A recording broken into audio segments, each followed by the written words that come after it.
ထသော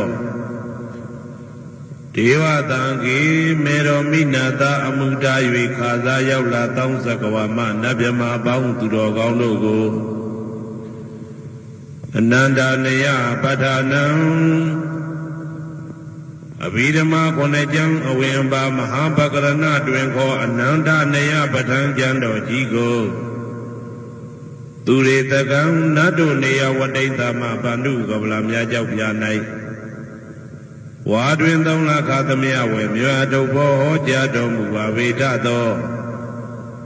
ဗုဒ္ဓံသဗ္ဗညုတကုံကိုလုံးခြုံသည့်လုံးစုံတတ္တဝနတ်မြမပေါင်းတို့ထက်တူပဲပြိုင်ကင်းတရားမင်းဖြစ်တော်မူသောမြတ်စွာဘုရားကိုမယံတရားဟောတရားနာဖြစ်ကြကုန်သောတပည့်တော်တို့သည်အာတရံကာယဝစီမနတိ3 ရက်တို့ဖြင့်မပြအစဉ်လူကြည်လင်ယိုသေးစွာ